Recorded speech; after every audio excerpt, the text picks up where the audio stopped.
due to heavy rains and flooding in parts of the state is nothing new. It followed an oppressive extended summer with soaring temperature during the month of May and June. The monsoon remained elusive for a month, but then the state saw torrential rains from July 21st to 27th, causing floods in 10 districts and rain-related damages in other districts in the state. So the Honorable Chief Minister Sahab has given a detailed account of the consequences of excessive rainfall in the state, relief measures being taken by the government. Before I go into the specifics, I would like to recall the scenario across the globe during the last couple of months. China, South Korea, Japan, India, Bangladesh and Sri Lanka in Asia, Spain in Europe, United States witnessed torrential rains and that inundated large tracts and affected millions of people, besides causing flash floods, landslides and power cuts. At the same time, the Gulf countries, including Saudi Arabia and UAE, had scorching summer, while Turkey has also been seen floods. Right now, the European countries and parts of the United States are reeling under the wave, and Canada is breathing for fresh air as forest fires are polluting the atmosphere, also Greece and many parts of the Europe, sir. All these are not isolated events, but there is a pattern behind what is affecting the climate and weather across the globe. The global warming is causing the climate change, which in turn is resulting in extreme weather conditions. Truly, the vagaries of nature are visible now. This is because all the countries in the world, developed or developing ones, failed to take steps to contain the global warming over the last few decades. So the weather experts say that we are in the midst of the extreme climate mess. Our oceans are warming up, summers are getting hotter and causing wildfire outbreaks. Global warming are creating a warmer atmosphere which holds more moisture, which in turns create more deadly downpours. To make the matters worse, this is an EI 90 year, which is the hot phase of natural fluctuation in the Earth's climate system, sir. India is no stranger to these extreme climate changes that are taking their toll. Only last month, the national capital, Delhi, as well as other northern states of Himachal Pradesh, Haryana, Punjab, Uttarakhand, Uttar Pradesh, beside Assam, witnessed extreme waterlogging due to heavy rains. Gujarat and Maharashtra also saw heavy rains, and even Ahmedabad airport was flooded. Madhya Pradesh, Andhra Pradesh, Chhattisgarh were affected due to swollen rivers. So while flash floods ravaged in many districts in the Godavari basin of the state, the catchment areas in the river Krishna received deficient rainfall. Hyderabad also saw heavy rains on a few days, but impact was not as severe as was the case during the October 2020 rains and floods. Excess water was released for Usman Sagar, Himayat Sagar and Hussain Sagar, but timely clearance of nalas saved the day for large parts of Hyderabad. So, however, we have to be vigilant since the month of September. And October usually brings torrential rains under the impact of cyclonic storms. The note which was tabled, and I had read all the pages, sir. And at the same time, sir, I was also reading in the newspaper that the center has appointed an inter-ministerial team to assess rain and flood damages in Telangana, and the team is scheduled to visit, and in fact they have been visiting from last 2 days, and as of now, if my information is right, they are having a meeting with the Chief Secretary. Sir, now the central team is led by advisor to the National Disaster Management Authority, Kunal Satyarthi, comprises officials from Agricultural, Jal Shakti, Finance, Power, Road, Transport, Highways, National Remote Sensing Center. They will make a first-hand assessment of the damage and rescue and relief work taken up by the state government. Honorable Speaker, sir, through you, my only question to the government is that, what are we presenting to this committee, sir, which has come? Are we presenting them the same note which has been presented or which has been tabled in this house? Or we are presenting something else? This is a very important issue, sir. The reason I say that, in the meeting if Chief Secretary presents the real list of damages of crops and the acre of land which has been damaged in this floods, and also the roads and the irrigation projects and etc. and lives of the people lost in this floods, and if we demand an aid from the central government, and then if this note is to be compared, then I'm sorry to say, sir, this note has nothing much. I'm sorry to say, sir. Sir, the reason I'm saying this is that, sir, I have read in the newspapers that 42 people have lost their lives. We saw the pictures. The police officials and other revenue officials went in search of the bodies, and they got the bodies and they lifted the bodies. But sir, if we go through this note, it is not mentioned. इस note में कहीं पर भी नहीं लिखा गया है कि इन फ्लड्स में कितनी जानें गई हैं. How many people have lost life? So again and again, sir, this is not the first time. I say that the officials need to take serious about the assembly sessions. They cannot come like this, sir, the officials. Sir, with a lot of anguish I'm saying this, sir. When the newspapers are saying that 42 lives have been lost, and the note tabled in this house is not mentioning about a single life lost. And also, sir, further I go ahead. I was listening to my learned friend, Congress legislature, I was listening to him. He mentioned about 16.0 lakh acres were damaged, sir. So now, sir, when we see this statistics of impact are glaring of 2,067 villages spread around 226 mandal in 10 districts were affected badly. Paddy and other crops over 16.0 lakh acres were damaged. 42% lost their lives, and 7,922 houses were fully and partially damaged. 756 minor irrigation tanks breached. Panchayat Raj state roads and stretches of national highway were damaged. Water supply was affected in 64 villages, and 1,199 habitation power supply were disrupted in 773 villages, sir. Sir, now I would like to know, sir. Sir, when we see the note, sir, the note is also not mentioning as to what is the crop loss. When we, sir, the newspapers are saying 16.09 lakh acres were damaged. The note is not saying anything, sir. The note is not saying.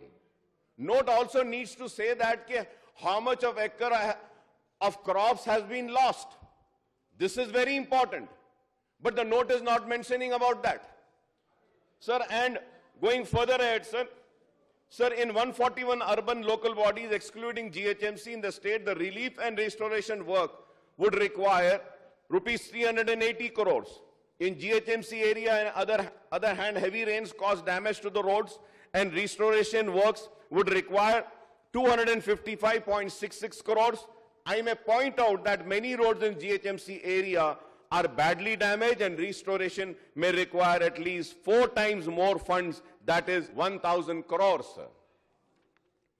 Sir, among the ULB, Greater Warangal Municipal Corporation, Nirmal, Parkal, Koratla, Bhupalli, Jamikunta, Khammam Municipal Corporation, Mehbubabad, Bhaisa, Nizamabad Municipal Corporation, Pedapalli and Narsapet are amongst the worst affected.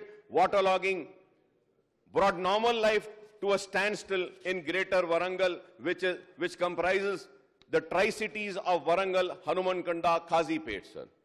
Inundation of low-lying areas in the GMC has also been seen. However, I may say that the situation was not that as bad as it was in the year 2020 flood, sir. So despite heavy downpour in the old city remained free of any flooding, mainly because of Nala widening works were taken up, and the upstream tank did not breach due to rains flow. However, Prakash Nagar in Begumpet, Budha Nagar in Sikandrabad, Patel Nagar in Ambarpet, Bharat Nagar in Ramantapur, Talabasti in Kawadigoda affected with water stagnation, Bolakpur, Mushirabad, Fish Market, Chadarghat, Golnaka, Langar House, Gudi Malkapur, Medipatnam, Musapet, KBHB Colony, Kundapur, Miapur, Uppal, Nacharam, Malkajgiri, Bagh, Ambarpet suffered extensive damage to the roads, sir.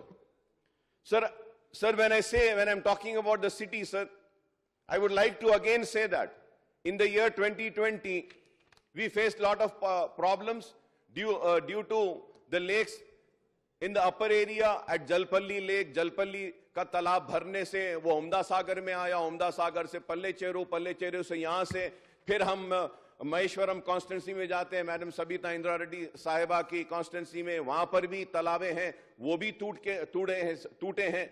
अगर इस वक्त शहर हैदराबाद हमारा GHMC area अगर बचा तो उसकी वजह यह है सर कि यह पहली बारिश थी, तालाबों में जगह थी पानी को लेने की, अब ले लिए, अब फिर अगर बारिश आएगी तो क्या होगा? We never know. So my question to Honorable Deputy Speaker, sir, through you to the government is that, are we prepared? Are we preparing ourselves for the coming 2 months?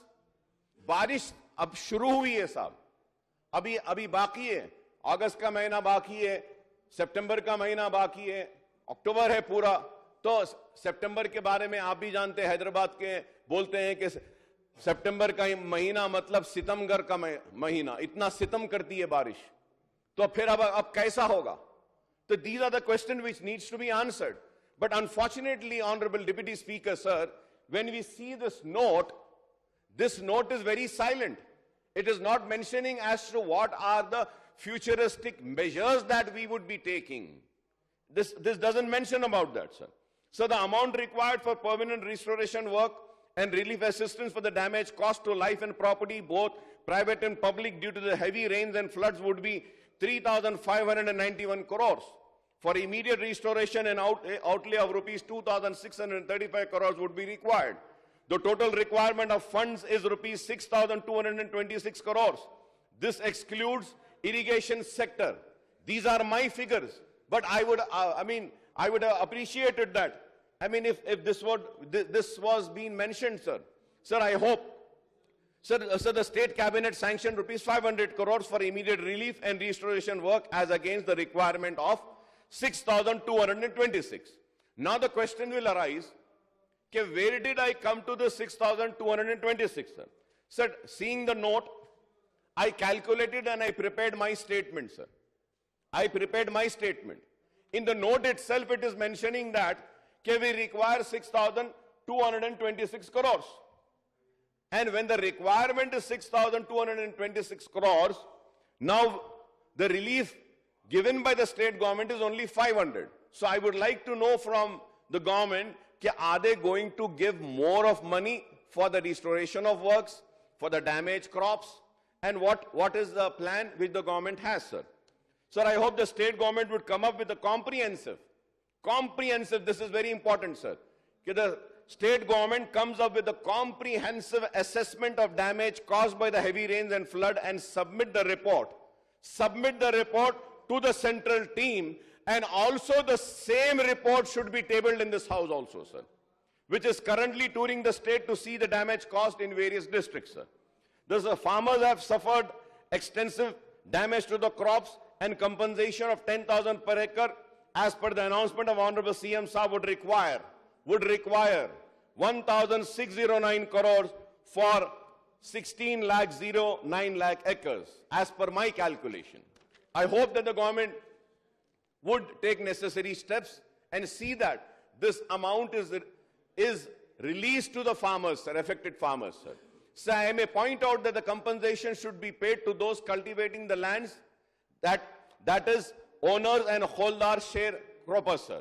So the official note gives brief details of Godavari river and its tributaries, especially Pranahita, which carries combined waters, Penaganga, Varda, and Indravati, and Tatiperu, which joins the river Godavari on the downstream side of Medigada barrage, sir.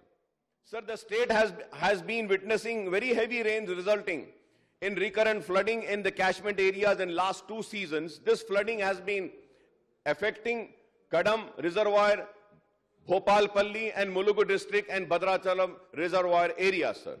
Honorable Deputy Speaker, sir, I may point out here that Pranahita project was designed as Kaleshwaram project with a total of 20 reservoirs and 20 lift for conveying of water to the reservoirs, sir. The total capacity of reservoir is 147.71 TMC and the total quantity of water to be lifted from Godavari is 195 TMC. The power requirement for lifting this quantum of water is 4,627 megawatts. If I am wrong, I may be corrected, sir. So the Kaleshwaram project was completed in a record time, and there has been 5 monsoon seasons since its commissioning. The total quantum of water lifted so far is 168 TMC. Out of this, 118 TMC were let in Godavari owing to the floods. Out of the remaining 50 TMC, only 25 TMC were used for irrigation and 25 TMC is stored in the reservoir. If I am wrong, I may be corrected, sir. But this is a fact. And these are the true figures and the right figures, sir. Sir, while the Godavari basin is surplus with excess rainwater flows, the Krishna river basin has been getting deficient inflow. The result is that the areas under the Krishna river basin are witnessing dry spell, causing concern to the farmers. Palamuru Rangareddy lift irrigation scheme is being implemented to augment the irrigation facilities in this basin, sir. So, however, unless there is a flood flow in the Alamatti and other dams upstream in the neighboring Karnataka state, there are no inflows into the reservoirs of river Krishna and Telangana state, sir. So the Srisalam and Nagarjuna Sagar dams are not filled up during successive monsoon, affecting the Ayakut in this basin, sir. Sir, there are interstate issues over sharing of Krishna water with regionally Andhra Pradesh state, sir.